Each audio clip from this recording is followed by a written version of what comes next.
ನಾನು ರವಿಶೇಖರು ಸಪ್ರೇಟ್ ಮಾಡೋ ಅಂತೇಳಿ ಮೊದಲು ಕಲ್ಪನೆ ಮಾಡ್ಕೊಂಡಿದ್ದೆ. ಆದರೆ ನಂತರದಲ್ಲಿ ಏನು ಈ ಕೇಸನ್ನು ಹಾಕಿ ನಾವು ಬೇರೆ ಇದರೊಳಗೆ ಎರಡೂ ಜನರಿಗೂ ಜಾಯಿಂಟ್ ಹಾಕಿದ್ರಿಂದ ನಾವು ಜಾಯಿಂಟ್ ಆಗಿ ಮಾಡ್ಕೊಂಡು ಮುಂದೆ ನಾವು ಸಪ್ರೇಟಾಗಿ ಆ ವಿಷಯವನ್ನು ಮಾಡ್ತೀವಿ.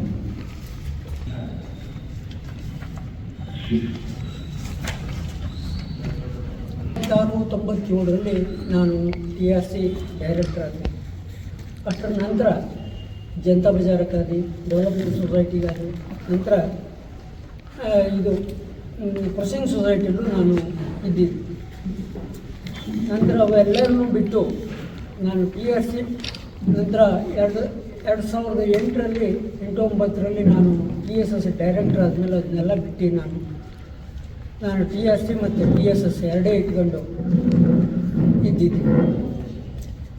ಈಗ ಕಳೆದ ಒಂದು 5 ವರ್ಷದ ಪೀರಿಯಡ್ನಲ್ಲಿ ನನ್ನನ್ನು ಉಪಾಧ್ಯಕ್ಷರಾಗಿ ಮಾಡಿದ TSSನಲ್ಲಿ. ನಂತರ ಶಾಂತಾರಾಮಯ್ಯರಿಗೆ ಆರೋಗ್ಯ ಸರಿ ಇಲ್ಲ ಹೇಳಿ ಆದಮೇಲೆ ಅವರಿಗೆ ಬರಲು ತೊಂದರೆ ಆಯಿತು, ಸಿಗ್ನೇಚರಿಗೆ ತೊಂದರೆ ಆಯಿತು ಅಂತ ಹೇಳುವಂಥ ಉದ್ದೇಶದಿಂದ 2020ರಲ್ಲಿ ನನ್ನನ್ನು ಕಾರ್ಯಾಧ್ಯಕ್ಷ ಮಾಡಿದ. ಅದಕ್ಕೆ ಎಲ್ಲ ಬೋರ್ಡ್ ಡೈರೆಕ್ಟ್ರದ್ದು ಮತ್ತು ಜನರಲ್ ಮೀಟಿಂಗಿಂದು ಒಪ್ಪಿಗೆ ತಗೊಂಡೇ ಮಾಡಿದ್ದು. ನನ್ನ ಮಧ್ಯದಲ್ಲಿ ಅಷ್ಟಾದ ಮೇಲೆ ಬಹಳಷ್ಟು ಘಟನಾವಳಿಗಳು ನಡೆತು. ಅದು ಯಾಕಾತು ಏನು ಹೇಳೋದು ವಿಮರ್ಶೆ, ಯಾಕೆಂದ್ರೆ ನಮಗಿಂತನೂ ನಿಮಗೆ ಜಾಸ್ತಿ ಗೊತ್ತಿತ್ತು. ಸುಳ್ಳು ಅಪಪ್ರಚಾರಗಳು ಸಂಸ್ಥೆಯ ಮೇಲೆ ಮೊದಲಿಂದನೂ ಇತ್ತು, ಈಗ ಜಾಸ್ತಿ ಆಯಿತು. ಜಾಸ್ತಿಯಾಗಿ ಈ ಒಂದು ನಿಟ್ಟಿನಲ್ಲಿ ಅವ್ರದ್ದು ಇದು ಕಾಣ್ತು. ಯಾಕಂತಂದರೆ ಅವು ಬಂದಾಗಿಂದನೂ ಒಂದು 2 ತಿಂಗಳು ನಾನಾಗಲಿ ನಮ್ಮ ಹತ್ರ ರವಿಶೇಖರ್ ಹತ್ರ ಮೆಂಬರ್ ಹೋಗ್ಕೊಂಡು ಭಾಳಷ್ಟು ಕೇಳ್ದ. ನಂಗೆ ಏನೂ ಪತ್ರಿಕಾ ಹೇಳಿಕೆ ಕೊಡ್ತಿಲ್ಲ ಮತ್ತು ಜನರಲ್ಲೂ ಯಾವುದೂ ಮೀಡಿಯಾಕ್ಕೆ ಹೋಗ್ತಿಲ್ಲ ಅಂತ ಹೇಳೋವಂಥ ವಿಷಯವನ್ನು ಹಂಗೆ ಹೇಳಿದ್ದೆ. ಆದರೆ ಯಾಕಂತಂದರೆ ಹಾಗೇನಾದ್ರು ಮಾಡಿದ್ರೆ ನಮ್ಮ ಜಗಳ ಸಂಸ್ಥೆ ಮೇಲೆ ಹಾಳಾಗ್ತುಕೊಳ್ಳುವಂಥ ಒಂದು ಉದ್ದೇಶ ಇಟ್ಕೊಂಡು ನಮಗೆ ಸಂಸ್ಥೆ ಮುಖ್ಯ, ನಾವು ಹಂಗೆ ಮಾಡೋರಾಗಲ್ಲ. ನಮ್ಮ ಮೆಂಬರ್ ಎಷ್ಟು ಜನ ಬಂದು ಕೇಳಿದ್ರು ನನಗೆ ಹೇಳಲು ಹೋಗಿಲ್ಲ. ಏನೇ ಹೇಳಿ ನನಗೆ ವೈಯಕ್ತಿಕವಾಗಿ ಹೇಳ್ತೀವಲ್ಲ, ಏನೂ ತೊಂದರೆ ಇಲ್ಲ.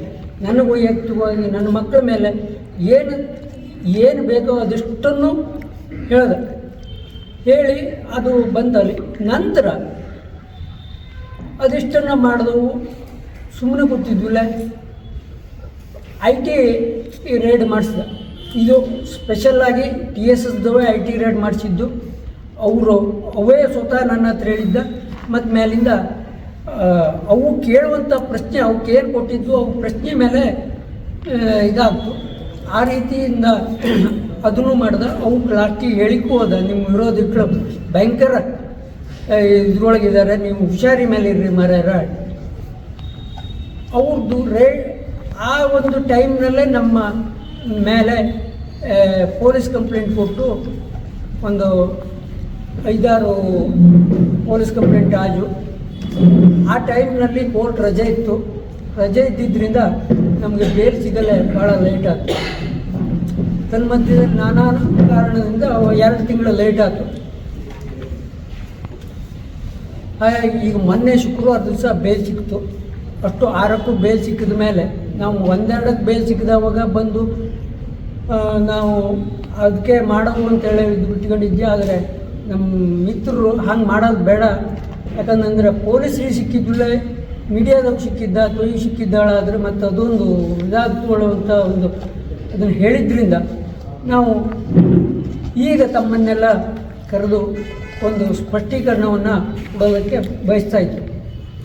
ಏನು ಈ ನಾನು 2020ರಲ್ಲಿ ಕಾರ್ಯಾಧ್ಯಕ್ಷ ಹೇಳಿ ಮಾಡಿದ ಮೇಲೆ ನಾನು ಮಾಡಿದಂಥ ಒಂದು, ಈಗ ಯಾರೋ ಹೇಳೋಕರ್ತ ಹಾಳು ಮಾಡಿದ್ದೆ ಹೇಳಿದ್ಮೇಲೆ ಮಾಡಿದ್ದೆಲ್ಲ ಒಳ್ಳೆಯದು ಹೇಳಿ, ಆದರೆ ಜನರಿಗೆ ಆ ಮಟ್ಟಕ್ಕೆ ನಾನು ಏನು ಸ್ಪಂದಿಸೋವೋ ಅದನ್ನು ಸ್ಪಂದಿಸಿದ್ದೆ ಹೇಳುವಂಥದ್ದನ್ನು ರವಿಶೇಖರನ್ನು ಇಟ್ಕೊಂಡು ನಾವು ಏನು ಮಾಡೋವೋ ಅದನ್ನು ಮಾಡ್ತಾಯಿದ್ದೀವಿ. ಆದರೆ ಜನರನ್ನು ನಾವು ಪ್ರಚಾರಕ್ಕೆ ನಾವು ಹೋದ್ವಿಲ್ಲ, ಆ ರೀತಿ ಪ್ರಚಾರ ಮಾಡ್ದೇ ನಾವು ಹಿಂದೆ ಬಿದ್ದ ತಗೊಳ್ಳುವಂಥ ಒಂದು ಧೋರಣೆನೂ ಈಗ ಅನ್ನಿಸ್ತಾ ಇದ್ದು.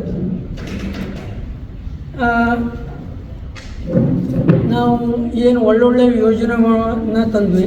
50% ಸಾಧಾರಣ ದೇಶದಲ್ಲೇ ಯಾರೂ ಮಾಡದೆ ಹೋದಂಥ ಒಂದು ಸ್ಕೀಮನ್ನು. ಯಾಕಂತಂದರೆ ನಮ್ಮ ರೈತರು ಅಗದಿ ಚಿಕ್ಕ ಹಿಡುವಳಿದಾರರು, ಮತ್ತು ಅವಕ್ಕೆ ವರ್ಷದ ಒಂದು ಬೆಳೆ ಅಡಿಕೆ ಅದ್ರ ಬಿಟ್ಟರೆ ಮತ್ತೆ ಯಾವುದೂ ಇರ್ತಿಲ್ಲ. ಆ ಒಂದು ಉದ್ದೇಶದಿಂದ ಅವಕ್ಕೆ 50%ನ್ನು ನಾವು ಮಾಡಿ ಅವರ ಏನು ಬಂತು ಅರ್ಧ ಬೆಳೆಯನ್ನು ಅವರು ಸಾಲಕ್ಕೆ, ಅರ್ಧ ಅವರ ಖರ್ಚಿಗೆ ಅಂಥೇಳಿ ಇದು ಮಾಡಿಕೊಟ್ಟು ಅನಿವಾರ್ಯ ಸಂದರ್ಭದಲ್ಲಿ ಅವಕ್ಕೆ ಹೆಚ್ಚುವರಿ ದುಡ್ಡು ಬೇಕಾದರೆ ಮಾತ್ರ ನನಗೆ ಕೊಡ್ತಿದ್ದೆ ಹೊರತು ಬಾಕಿ ಟೈಮ್ನಲ್ಲಿ ಈಸಿಯಾಗಿ. ಇದರದ್ದು ಬಡ್ಡಿ ಆಮೇಲೆ ನಾವು ಲೆಕ್ಕಾಚಾರ ಮಾಡಿ ತಗೊಳ್ಳೋದು. ಇಲ್ಲದೆ ಹೋದರೆ ನಮ್ಮ TSSನ ಬಡ್ಡಿ ವ್ಯವಹಾರ ಅಂತಂದರೆ ಚಕ್ರ ಬಡ್ಡಿಗಿಂತಲೂ ಜಾಸ್ತಿ ಆಗ್ತದೆ. ಯಾಕಂದರೆ ಜಮಾ ಆದ ಕೂಡ ಬಡ್ಡಿ ಹೋಗ್ತು. ಆ ಒಂದು ನಿಟ್ಟಿನಲ್ಲಿ ವಿಚಾರ ಮಾಡಿ ಆ ಒಂದು ಇದನ್ನು ತಗೊಂಡಿದ್ದಾಗಿತ್ತು. ಅದನ್ನು ಈಗ ಬಂದ್ ಮಾಡಿ ಮತ್ತೊಂದು ಅಂತಂದರೆ ಎಲ್ಲ ತಾನು ಏನು ಅಭಿವೃದ್ಧಿ ಮಾಡಿದ್ದೆ ಹೇಳೋದನ್ನು ಹೇಳೋ ಹೊರತು ತಾನು ಏನು ಬಂದ್ ಮಾಡಿದ್ದಿ, ತಾನು ಹಾಳು ಮಾಡಿದ್ದಿ ಹೇಳೋದಕ್ಕೆ ಅದನ್ನೇ ಬಂದಾಗಿಂದನೂ ಫಸ್ಟಿಗೆ ಅವು ಪುಷ್ಟಿ ಕೊಡ್ತಾ ಇದ್ದಿದ್ದು ಅದನ್ನೇ. ಹಾಗಾಗಿ ಈಗ ಈ ಬಾಕಿದೇನೇ ಮಾಡಲಿ, ಸದಸ್ಯರಿಗೆ ಅನುಕೂಲ ಆಗುವಂಥದ್ದು. ಈಗ ರಾಮಕೃಷ್ಣ ಹೆಡ್ರು ಮಾಡಿಕು, ರವಿಶೇಖರ್ ಮಾಡಿಕು, ಮತ್ತಾರ ಮಾಡಿಕು, ಸದಸ್ಯರಿಗೆ ಅನುಕೂಲ ಆಗುವಂಥ ಒಂದು ನಾವೇನು ಕಾರ್ಯಕ್ರಮ ಮಾಡಾಗಿತ್ತು ಆ ಒಂದು ಇದನ್ನು ಅವು ಬೇರೆ ಒಂದು ಮಾಡಲಾಗಿತ್ತು. ಅದನ್ನು ಯಾವುದೂ ಮಾಡಿದ್ದಿಲ್ಲ. ಬರೆದಾಗಿ ದ್ವೇಷ ಸಾಧನೆ. ಈಗ ಒಂದು ನಿಮ್ಮ ಹತ್ರ ಎಲ್ಲರ ಹತ್ರ ಪ್ರಶ್ನೆ ಕೇಳ್ತೀವಿ. ಒಂದು ಬೋರ್ಡ್ನಲ್ಲಿ ಒಂದು ನಿರ್ಣಯ ಆಗಿ ನಾನು ಬರೋದಕ್ಕಿಂತ ಪೂರ್ವದಲ್ಲ ಆದಂಥ, ಅಂದರೆ ಈ ಕಾರ್ಯಾಧ್ಯಕ್ಷ ಆಗೋಕ್ಕಿಂತ ಪೂರ್ವದಲ್ಲ ಆದಂಥ ನಿರ್ಣಯವನ್ನು ಸಹಿತ ನನ್ನ ಮೇಲೆ ಈ ಪೊಲೀಸ್ ಕಂಪ್ಲೇಂಟ್ ಕೊಟ್ಟಿದ್ದ. ಹಾಗಾಗಿ ಇದಕ್ಕೆ ಒಂದು ಬೋರ್ಡ್ ಕಂಪ್ಲೀಟ್ ಒಪ್ಪಿಗೆ ಕೊಟ್ಟ ಮೇಲೆ ಒಟ್ಟರು ಜವಾಬ್ದಾರರು ಒಂದು ಬೋರ್ಡ್ನಲ್ಲಿದ್ದಂಥ ಒಂದು ವ್ಯಕ್ತಿ ಜವಾಬ್ದಾರನಾಳೋದು ನಂಗೆ ಗೊತ್ತಿಲ್ಲ. ಯಾಕಂತಂದ್ರೆ ಆ ಕೇಸು ಅದು ಹಾಕಿದ್ದ, ಅದು ಏನೋ ಕೋರ್ಟ್ನಲ್ಲಿ ನೋಡ್ಕೈತೆ. ಮತ್ತೊಂದು ಅಂತಂದರೆ ಎಲ್ಲ ಬಂದ್ ಮಾಡ್ತಾ ಬಂದಿದ್ದು ಯಾವ ಉದ್ದೇಶ ಇಟ್ಕೊಂಡು ನಂಗೆ ಮಾಡಿದೆ ಏನು ಅಂತ ನೋಡೋದು. ಸ್ವಲ್ಪ ನಮ್ಮ ಹತ್ರ ಕೇಳಿದ್ರೂ ನಾವು ಹೇಳ್ತಿದ್ದೆ. ಕೇಳಿದ್ರೆ ಅವರು ಏನು ಕಿಮ್ಮತ್ತು ಅಥವಾ ಅವರು ವ್ಯಾಲ್ಯೂ ಕಡಿಮೆ ತೊಗೊಳ್ಳೋವಂಥ ಒಂದು ಇದ್ರೊಳಗೆ ಅವು ಏನೋ ನಮ್ಮ ಹತ್ರ ಆ ಬಗ್ಗೆ ಯಾವುದು ವಿಚಾರ ವಿನಿಮಯನ ಮಾಡಿತ್ತು. ಮತ್ತು ಎಲ್ಲ ನಿಂತ್ಕೊಂಡು ಹೇಳೋನು ರೆಡಿ ಇದ್ದೆ. ನಂಗೆ ಓವರ್ ಫೈನಾನ್ಸು ಮತ್ತು ಇದು ಏನು ಆ ರೀತಿ ಮಾಡಿದ್ದಿಲ್ಲ. ಎಲ್ಲದಕ್ಕೂ ಆಧಾರ ಇದ್ದು ಆಧಾರ ಸಹಿತವಾಗೇ ಕೊಟ್ಟಿದ್ದೆ. ಯಾವುದು ರಿಯಲ್ ಎಸ್ಟೇಟಿಗೆ ಹೇಳಿ ನಂಗೆ ದುಡ್ಡು ಕೊಟ್ಟಿದ್ದಿಲ್ಲ ಯಾರಿಗೂ. ಆದರೆ ಇವು ಏನು ಪ್ರಚಾರ ಮಾಡ್ತಾ ಬಂದಿದ್ದು ಜನರಲ್ಲಿ ಒಂದು ಮಿನಿ ಅವಕ್ಕೆ ಆ ರೀತಿ ರಿಯಲ್ ಎಸ್ಟೇಟಿಗೂ ಕೋಟಿಗಟ್ಟಲೆ ಕೊಟ್ಟೆ, ಅದು ಕೊಟ್ಟೆ, ಇದು ಕೊಟ್ಟೆ ಹೇಳೋದು. ಅದಕ್ಕೆ ನಾನು ಯಾವ ರೀತಿಯಿಂದ ಅವಕ್ಕೆ ಹೇಳೋದು ನನಗೂ ಅರ್ಥ ಆಗ್ತಾ ಇಲ್ಲ. ಮತ್ತು ಈ ತಮ್ಮನ್ನೆಲ್ಲ ಕರೆದು ಈ ರೀತಿಯ ಒಂದು ಸುಳ್ಳೆ ಪ್ರಚಾರ ಇವ್ರದ್ದು ಜೋರಾದವಾಗ ತಮ್ಮನ್ನೆಲ್ಲ ಕರೆದು ನಮ್ಮ ಇನ್ ಬಿಟ್ವೀನು ಈ ಹೊಸ ಆಡಳಿತ ಮಂಡಳಿ ಬಂದ ಮೇಲೆ ನಾನು ರಾಜೀನಾಮೆಯನ್ನು ಕೊಟ್ಟಿದ್ದೆ. ಬಟ್ ಅವರು ಅದನ್ನು ಅಕ್ಸೆಪ್ಟ್ ಮಾಡದೆ ಹಾಗೆ ನನಗೆ ತೊಂದರೆ ಕೊಡಲಿಕ್ಕೆ ನನಗೆ ಗೊತ್ತಿದೆ. ಮೊದಲು ಶಾಂತಾರಾಮ್ ಹೆಗಡೆಯವರ ಮಾರ್ಗದರ್ಶನದಲ್ಲಿ ಸಂಸ್ಥೆಯನ್ನು ಬೇರೆ ಬೇರೆ ವಿಧದ ಸೇವೆಗಳನ್ನು ಪರಿಚಯಿಸುವ ಮೂಲಕ ಹೊಸ ಹೊಸ ವಿಭಾಗಗಳನ್ನು ತೆರೆಯಲಾಯಿತು. ಸಂಸ್ಥೆಯ ವಹಿವಾಟು ಸುಮಾರು 75 ಕೋಟಿಯಿಂದ ಸುಮಾರು 1840 ಕೋಟಿವರೆಗೂ ಹೋಯಿತು. ಪ್ರಾಫಿಟ್ಟು 3 ಕೋಟಿಯಿಂದ 22 ಕೋಟಿಗೆ ಹೋಯಿತು. ಸಂಗಡ ರೈತರಿಗೆ ಇಂಡೈರೆಕ್ಟ್ ಆಗಿ ಬೆನಿಫಿಟ್ಗಳು ಸುಮಾರು 25 ಕೋಟಿಯಷ್ಟು ವರ್ಷಕ್ಕೆ ಕೊಡ್ತಾ ಇದ್ರು. ಸಂಸ್ಥೆಯ ಓನ್ ಫಂಡ್ಸು ಸುಮಾರು 34 ಕೋಟಿ ಇದ್ದಿದ್ದು ಸುಮಾರು 175 ಕೋಟಿ ಆಯಿತು. ಸ್ಥಿರಾಸ್ತಿ ಸಂಸ್ಥೆಯದು ಸುಮಾರು 65-70 ಕೋಟಿ ಇದ್ದಿದ್ದು ಸುಮಾರು 350 ಕೋಟಿ ಆಯಿತು. ಇದೆಲ್ಲ ಯಾರು ಕಿಸಿಗೆ ಹಾಕೊಂಡು ಹೋಗೋದಲ್ಲ, ಸಂಸ್ಥೆಯ ಅಸೆಟ್ಗಳೇ. ಇಷ್ಟಾದರೂ ಕೂಡ ಪದೇ ಪದೇ ಸುಮಾರು ಇಲೆಕ್ಷನ್ ಒಂದು 6 ತಿಂಗಳ ಮೊದಲಿಂದನೂ ಕೂಡ ಮಂಜುಗರಿ ನಮ್ಮ ಮೇಲೆ ನಿರಾಧಾರವಾಗಿ ಆರೋಪಗಳನ್ನು ಮಾಡ್ತಾ ಬರ್ತಾ ಇದ್ದಾರೆ. ಯಾವುದೇ ಪುರಾವೆಗಳಿಲ್ಲ, ಏನಿಲ್ಲ. ಎಷ್ಟೋ ಇದರಲ್ಲಿ ಇವರು ಆಡಳಿತಕ್ಕೆ ಬಂದ ಮೇಲೆ ಸುಮಾರು 75-80 ಏಜೆಂಟ್ಗಳನ್ನು ಭೇಟಿಯಾಗಿದ್ದಾರೆ. ಇವರು ಭೇಟಿಯಾಗಿ ನನ್ನ ಬಗ್ಗೆ ಕೇಳಿದ್ದಾರೆ.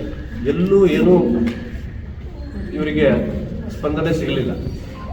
ಯಾಕೆಂದರೆ ಅಂಥ ಯಾವುದೇ ವ್ಯವಹಾರ ಇಲ್ಲಾಗಿದೆ. ಇನ್ನು ಸದಸ್ಯರಿಗೆ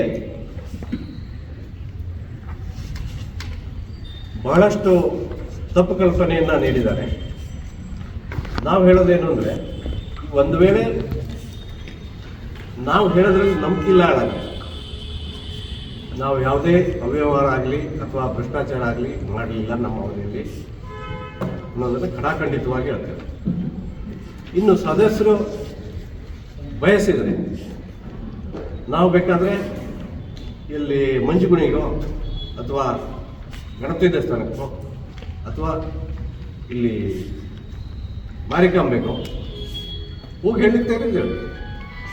ಈ ಒಂದು ವೇಳೆ ರೈತರಿಗೆ ಅದು ಮನವರಿಕೆ ಆಗ್ತದೆ ಅನ್ನೋದು ಅಷ್ಟರ ಮಟ್ಟಿಗೆ ನಾವು ಖಾತ್ರಿ ಇದೆ, ನಮ್ಮಿಂದ ಯಾವುದೇ ರೀತಿ ಆ ರೀತಿ ಅವ್ಯವಹಾರಗಳು ಆಗಲಿಲ್ಲ. ಆದರೂ ಕೂಡ ಇವರು ಕೇವಲ ದ್ವೇಷ ಸಾಧನೆಯಿಂದ ನಮ್ಮ ಮೇಲೆ ನಿರಂತರವಾಗಿ ಆರೋಪಗಳನ್ನು ಮಾಡ್ತಾ ಬರ್ತಾ ಇದ್ದಾರೆ. ನಂತರದಲ್ಲಿ 2 CAಗಳನ್ನು ಕರೆಸಿಬಿಟ್ಟು ಅವರಿಗೆ ಬೇಕಾದಂಗೆ ಬರೆಸ್ಕೊಂಡು ಆ ಬೇಸಿಸ್ ಮೇಲೆ FIRಗಳನ್ನು ಹಾಕ್ತಾ ಇದ್ದಾರೆ. ಈಗ ತಾವೇ ನೋಡ್ಬೋದು, ಇವತ್ತು ನಾನು ನನ್ನ ಸ್ಯಾಲರಿ ಅಡ್ವಾನ್ಸ್ ತಗೊಂಡಿದ್ದು ಮತ್ತೆ ಇನ್ಸೆಂಟಿವ್ ತಗೊಂಡಿದ್ದು, ಇವುಗಳ ಠರಾವುಗಳನ್ನು ಕೊಡ್ತಾ ಇದ್ದೇನೆ ನಿಮಗೆ. ಮೀನ್ ಟೈಮು ರೆಸಿಗ್ನೇಷನ್ ಬ್ಯಾಕ್ಗ್ರೌಂಡ್ ಕೂಡ ಇದು ಮಾಡಿದ್ದೇನೆ, ಯಾಕೆ ಆ ಪರಿಸ್ಥಿತಿ ಬಂತು ಅನ್ನೋದ್ರ ಬಗ್ಗೆ. ಮತ್ತು ಈವೆಂಟ್ಸ್ಗಳು, ಈ ಕ್ರೊನಾಲಜಿ ಆಫ್ ಈವೆಂಟ್ಸ್ ಯಾವ ರೀತಿ ಬಂದಿದೆ ಅನ್ನೋದ್ರ ಬಗ್ಗೆ ಇಟ್ಟಾಗಿದೆ. ನಂತರದಲ್ಲಿ ನಮ್ಮ ಮೇಲೆ ಯಾಕೆ ಪರ್ಸನಲ್ ದ್ವೇಷ ಅನ್ನೋದ್ರ ಬಗ್ಗೆ ಒಂದು ರೈಟಪ್ ನೀಡಿದೆ. ನಂತರದಲ್ಲಿ ನಾನು ಸ್ಯಾಲ್ರಿ ಅಡ್ವಾನ್ಸನ್ನು ತಗೊಂಡ ಮೇಲೆ ಒಂದು ಅಗ್ರಿಮೆಂಟ್ ಮಾಡಿಕೊಂಡು ನಾವು ಜನರಲ್ ಮ್ಯಾನೇಜರ್ ಆಗಿ ಮುಂದುವರಿಯುವಂಥ ಪರಿಸ್ಥಿತಿಯಲ್ಲಿ ಯಾವ ರೀತಿ ಅಗ್ರಿಮೆಂಟ್ ಮಾಡ್ಕೊಂಡಿದ್ದೇವೆ ಅನ್ನೋದನ್ನು ಇಟ್ಟಿದ್ದೇವೆ. ಮತ್ತು ನಾನು ರೆಸಿಗ್ನೇಷನ್ ಲೆಟರ್ ಕೂಡ ಇದೆ 2019. ಈಗ ಈ ಠರಾವುಗಳೆಲ್ಲ ತಾವು, ನಾನೀಗ ಅದರ ಡಿಟೇಲ್ ಹೋಗೋದಿಲ್ಲ, ತಾವು ನಂತರದಲ್ಲಿ ಸ್ವಲ್ಪ ಪುರುಷತ್ ಮಾಡ್ಕೊಂಡು ಓದಿ, ನಿಮಗೆ ಅರ್ಥ ಆಗ್ತದೆ.